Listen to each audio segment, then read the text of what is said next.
Hi friends, நான் என்னோடய ஸ்டைலில் சுறுசுறுப்பு சிக்கன் எப்படி பண்ணலான்னு பார்க்கலாம் வாங்க. நான் அதுக்கு 1 கிலோ அளவு சிக்கன் வாங்கிட்டு வந்து கழுவி க்ளீன் பண்ணி எடுத்து வச்சுருக்கேன். அதில் 1/4 டீஸ்பூன் அளவு உப்பு, 1/2 டம்ளர் தண்ணி ஊற்றி நான் ஒரு 5 விசில் வேக வச்சிட்டேன் அப்படின்னா டக்குன்னு சீக்கிரமாக செஞ்சிடலாம். அந்த டேஸ்ட்டு கூட மாறாதுப்பா. நீங்கள் என்னோடய மெத்தடில் ட்ரை பண்ணி பாருங்கள். சிக்கன் நல்லா வெந்திருக்கு. நீங்கள் இன்னும் ஒரு விசில் குறைச்சி கூட வச்சுக்கலாம். நான் அடிகனமான பாத்திரன்றனால எண்ணெய் ஊற்றி வச்சுருக்கேன். அதுக்கு தேவையான மசாலா, ஒரு 4 தக்காளி, 2 பெரிய சைஸ் வெங்காயம். இதை மிக்சியில் கொரன்னு அரைச்சிக்கோங்க.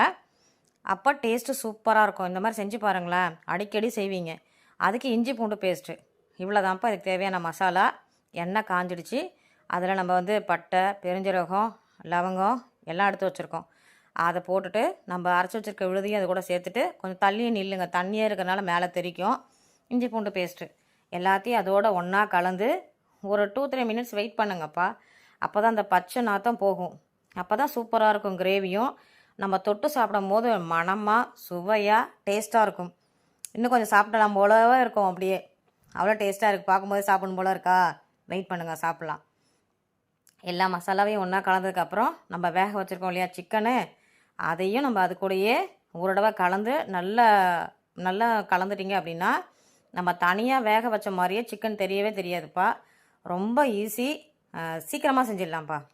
நீங்கள் எங்கேயா போயிட்டு வந்து டயர்டாக வந்தீங்கன்னா கூட நீங்கள் வாங்கிட்டு வாங்க, நான் உடனே செஞ்சிடறேன். நீங்கள் போயிட்டு முகம் கழுவிட்டு வரத்துக்குள்ளே செஞ்சிடலாம். என்னோடய ஸ்டைலில் செஞ்சு பார்த்துட்டு எப்படி இருக்குன்னு சொல்லுங்கள். இது நல்லா ஒரு முறை நல்லா கலந்ததுக்கப்புறம் இந்த பாருங்கள், இதோட நம்ம தனியாக வச்ச மாதிரியே தெரியாது. அதோட என்னோடய ஹோம் ப்ராடக்ட்டு மிளகாத்தூள், குழம்பு மிளகாத்தூள் 1.5 டீஸ்பூன் சேர்த்துருக்கேன். நம்மளோட ஹோம் ப்ராடக்ட்டு கரம் மசாலா தூள் வீட்டில் அரைச்சோம் அப்படின்னா அந்த கலர் இப்படி தான் இருக்கும். அது 1.5 டீஸ்பூன் அளவு சேர்த்துருக்கேன். இன்னும் கூட உப்பு செக் பண்ணி பார்த்துட்டு உங்களுக்கு தேவையான நீங்கள் சேர்த்துக்குங்க. இதையும் நல்லா ஒரு முறை நல்லா கலந்ததுக்கப்புறம் நம்ம வேக வச்சுருக்க தண்ணி, சிக்கன் வேக வச்சோம் இல்லையா, அந்த தண்ணியே இதுக்கு கரெக்டாக இருக்கும். ஏன்னா நம்ம ஊற்றின தண்ணி, சிக்கனில் இருக்கிற தண்ணி எல்லாமே சேர்ந்து 1 டம்ளர் அளவு வந்திருக்கும். அந்த 1 டம்ளர் தண்ணியை இதில் ஊற்றினோம் அப்படின்னா என்னோடய ஸ்டைலில் ஒரு சுறுசுறுப்பு சிக்கன் கிரேவி ரெடிப்பா. இது இட்லி, தோசை, சப்பாத்தி எல்லாத்துக்குமே சூப்பராக அல்டிமேட்டாக இருக்கும்ப்பா. சுட சுட மழை பெய்கிறப்ப சாப்பிட்டோன்னு வச்சுக்கிங்களா, அவ்வளோ டேஸ்ட்டாக இருக்கும்ப்பா.